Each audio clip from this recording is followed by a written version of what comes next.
Hello YouTube, Z-Manzilla here. So the other night my wife and I watched the Star Wars Holiday Special. Before you ask, yes, it was my idea, and yes, I'll be sleeping on the couch until at least New Year's for it, but I was determined to see what the fuss was about, and I didn't want to suffer alone. Now you've no doubt heard that it was bad, and it definitely doesn't disappoint in the badness department. For those that are fortunate enough to not know where this crazy lump of celluloid and bad ideas came from, here's the basic gist of it.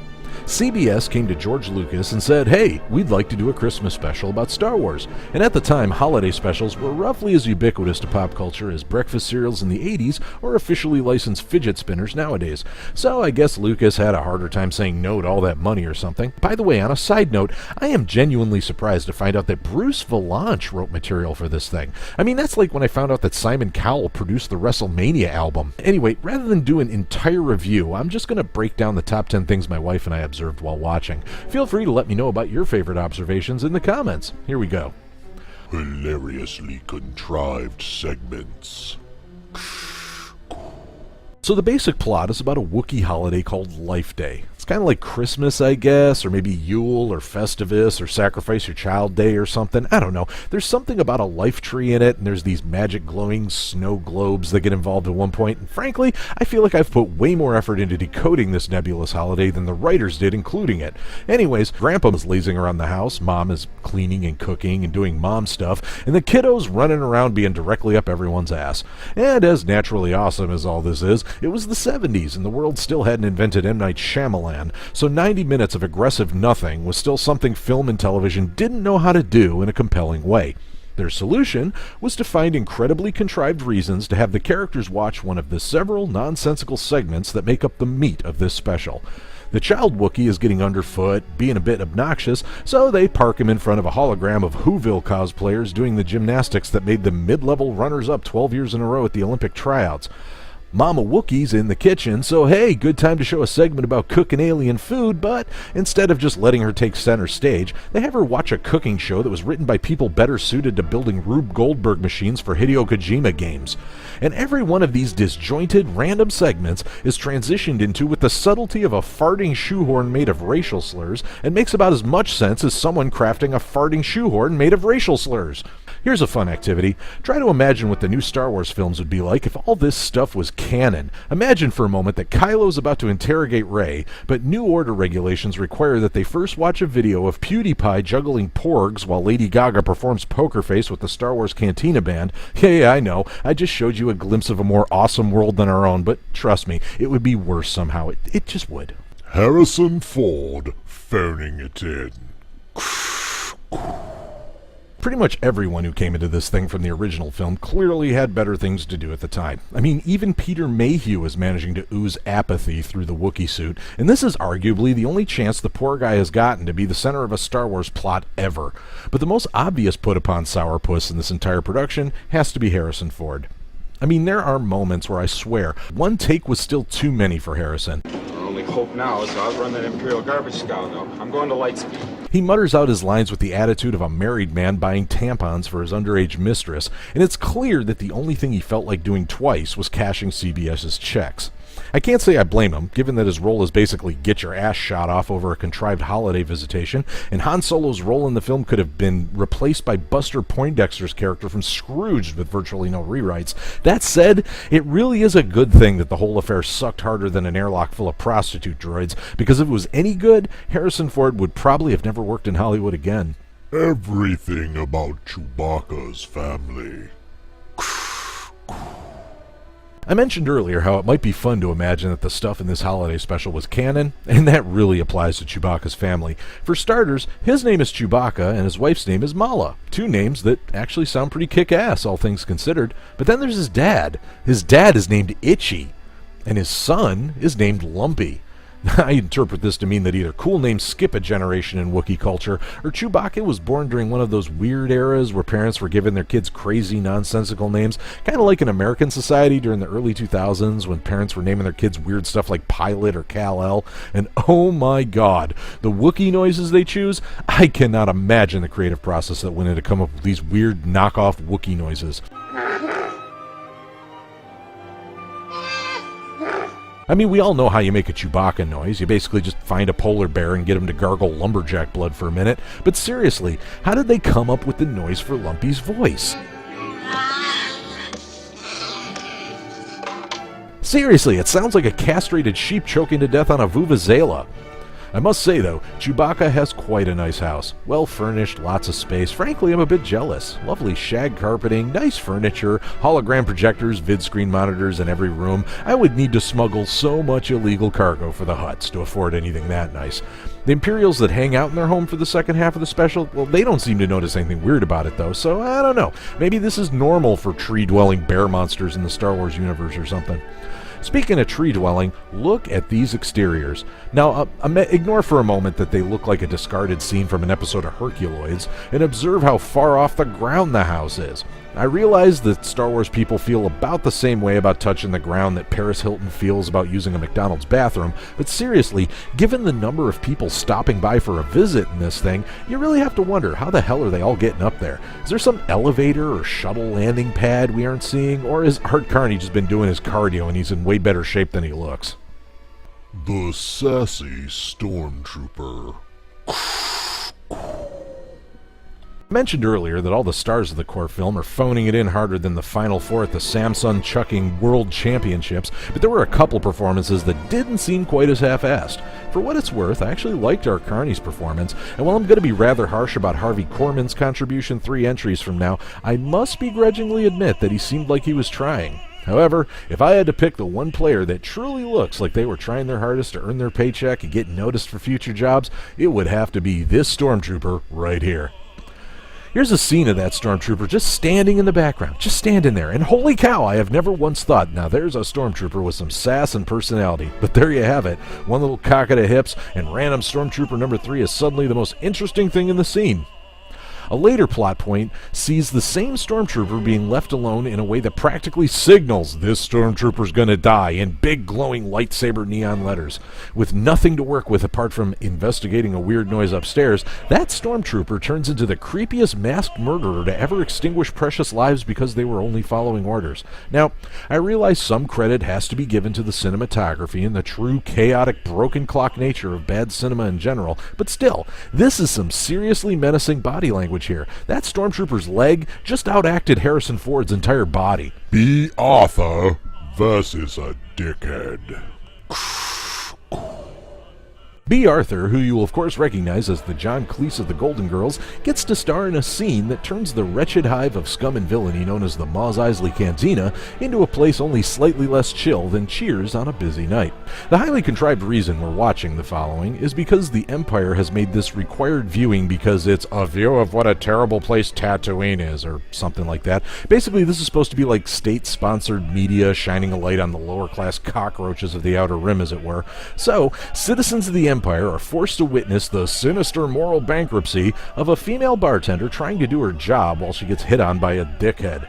And okay, maybe having a hole in your head, which is shaped like a shriveled foreskin, doesn't literally make you a dickhead. I don't know, maybe this guy is just the dad of the two dudes from Cho Eineke. And yeah, the fact that he pours liquid into the hole rather than out of it is a strong argument against him being a giant walking peener. But all that goes away once he starts hitting on B. Arthur. He brings her flowers, and he starts hitting on her in a very aggressive manner because, get this, she said something nice to him once while he was leaving the bar.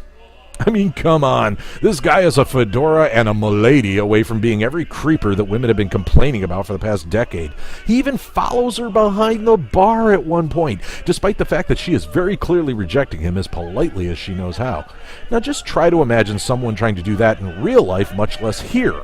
And then remind yourself that he's doing this creepy obsessive crap in the same bar where Han Solo shot Greedo first 10 minutes after an old dude chopped an alien's arm off. And in both cases, everyone sitting around casually just went back to their weirdly colored drinks like it was business as usual. Also, the woman he's hitting on is friggin' Dorothy from the Golden Girls. We're talking about a character that could have easily gotten away with telling Mon Mothma to her face that she looks like the Partridge Family threw away a perfectly good shower curtain. The fact that this guy doesn't have a Mos Eisley necktie by the end of all this is the worst betrayal of Star Wars canon in the whole holiday special, and I'm including the fact that Chewbacca's dad shares a name with a cartoon mouse from The Simpsons. So anyways, the Empire imposes a curfew for some reason, and to the surprise of literally nobody that has ever watched the first hour of Star Wars, the Hive continues its wretched scum and villainy like nothing is going on. So, to get everyone to go home, B sings them a song. Just one more song, friend, and then so long, friend. Which, for reasons I'm going to assume, include a mastery of the Force. This is B. Arthur, after all. And turns out it actually works, and everybody leaves. Then, when it's just her and she locks the door, old dickhead pops up from behind the bar, flowers in hand. And this is where the scene fades out. B. Arthur, trapped in a locked bar in Mos Eisley with a pushy nice guy, defying the Empire itself to get his paramour alone. Now, I suppose we can look at this as a product of its time, and if so, hey, let's just pretend, like the writers clearly did, that this scenario didn't end in non-consensual sex. If so, which character in the new trilogy do you suppose they're the parents of? Who indeed could be born from the union of golden sass and empty-headed dickishness? I look forward to your theories in the comments. Carrie Fisher is clearly stoned. Okay, I'm not going to spend too much time on this one. I love Carrie Fisher, and I mourn her passing. That said, she is clearly high on something during this production. I had roommates who did ecstasy once, and it is the only context I have for the way she's rubbing against Chewbacca in this scene here. It's amusing to watch, all things considered. Harvey Korman's multiple failures. Harvey Korman plays 3 characters in this special and manages to be funny exactly 0 times. Now, let me preface this by saying I know for a fact this isn't his fault. I mean, he was in Blazing Saddles, he was in History of the World Part 1. Clearly, when he's handed some good material and adequate direction, he can bring the funny. That said, pretty much everyone in this production was handed nuclear garbage to work with, and most of them could still manage to pull at least one thing off that was funny, even if it was by accident. Harvey, not so much, and he had literally 3 times as many chances at it. So first, he plays this Julia Child parody with 4 arms, and again, everything about the scene going in was terrible, and it's a cosmic injustice that someone actually got paid to write it, but somehow Harvey Korman is given the opportunity to cross-dress and do a gag about a cooking show in a galaxy far, far away, and he somehow manages to make that seem aggressively boring. You can excuse it if you like, but just remember that Art Carney was also in this thing, and he managed to breathe some semblance of life into his relatively boring character, so hey, no excuses, Harvey. He was also the dickhead I mentioned earlier, and I feel we've already beaten that horse into the ground already, so let's move on to Role 3. There's this bit where Lumpy is trying to build a magic MacGuffin machine of some kind, and as most young people do when trying to do something complicated, he gets help from a YouTube video. The video stars Korman as a malfunctioning android, and in the abstract, it's basically the same gag as before, where he's giving instructions in an unhelpful way. Only this time, it's because something broken droid, something body parts don't work right? I don't know. It just manages to be worse than the cooking segment because it's literally painful to watch. I swear, Harvey couldn't land a Star Wars joke if he had 3 droid autopilots and a tractor beam. The door-to-door dirt merchant. If you've ever watched anyone review the Star Wars Holiday Special, then you've definitely heard about the part where Grandpa Itchy watches porn in the living room. And yeah, that is pretty much what happens. It's not subtle. Check this out. I am your fantasy. I am your experience. So experience me. Oh, we are excited, aren't we? See? The weird part is that it's Art Carney's character that brings it to him as a gift for Life Day and even sets it up for him. And oh yeah, he's got gifts for the whole family too. Ugh. The gift he has for Mala, it gets revealed later to be a box containing Jefferson's starship, putting on a performance, by the way, that is practically crying out for Harry Shearer to come along and drop a little comically tiny Stonehenge on it. But seriously, check this out and see if you can't spot a common thread between this gift and the one that Itchy got.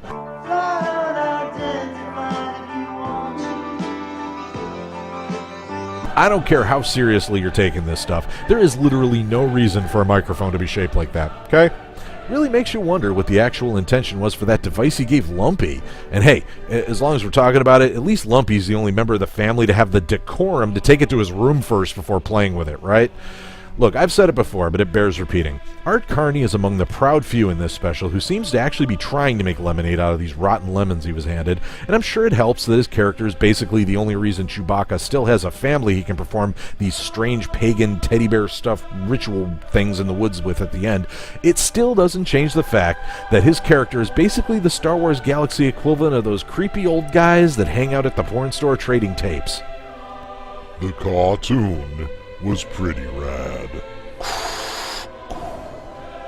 So, most reviews will say that the cartoon was the best part, or even the only good part, of the Star Wars Holiday Special, and that's true. It actually has a plot more complicated than good is good, evil is less so.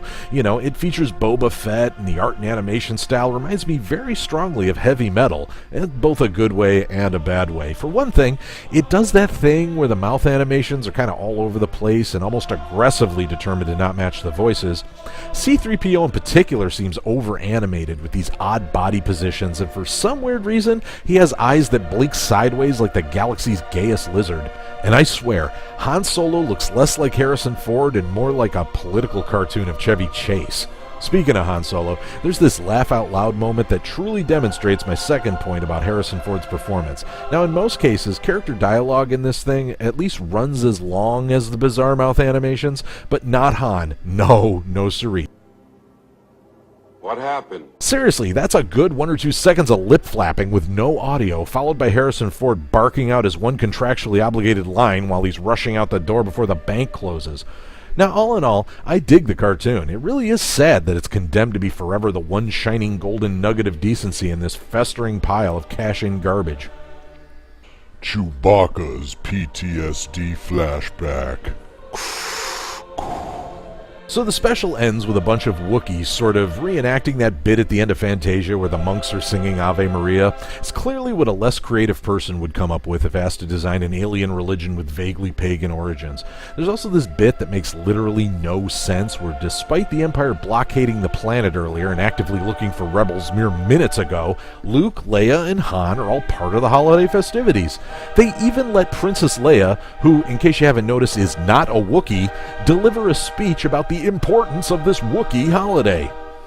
All of that is hilarious for a variety of reasons, but the one that my wife and I laugh the hardest at is the bit where it cuts to Chewbacca and he's got this 1,000-yard stare at the horizon as scenes from the film slowly fade in over him. Now, if you've ever watched a war movie, you'll recognize this visual language as that of a PTSD flashback. Chewbacca is reliving all these violent moments from the movie, and can we blame him? With the prequels now being a thing, we now know that Chewbacca was among the forces fighting for Kashyyyk's freedom before the Empire took over, and he was clearly on the losing side. He then became a smuggler with Han, and presumably witnessed Han shooting first in a variety of other situations. Then he was pulled back into a struggle he practically acknowledged losing by an old man that became a ghost before his very eyes while running for his life inside a moon-sized doomsday weapon built by the same empire that successfully oppressed his people. You're damn right he has PTSD, all part of his personal private hell, and clearly he's not going to get help with this from that handsy princess or his ultra-macho smuggler pal. No, these are the wounds and scars he will carry within himself forever. The rebellion disavows any knowledge that Chewbacca ever had a family. Nobody ever brings up Life Day again, a holiday that was once so important to Chewbacca that he practically begs Han to fight multiple Star Destroyers so he can celebrate it on time. Nobody wants to mention it ever again. Nobody wants to risk the wrath. Let the Wookiee grieve. Dark stuff. So anyways, that's my list. Happy holidays, everyone, and thanks for watching. Please let me know in the comments what some of the things you thought were hilarious about the Star Wars Holiday Special, and as always, I do hope you choose to like, comment, and subscribe. Have a wonderful holiday, a festive Festivus, an awesome Yule, a super Saturnalia, a joyous Kwanzaa, happy Hanukkah, and, for the Wookiees watching, happy Life Day to you too as well. Bye-bye.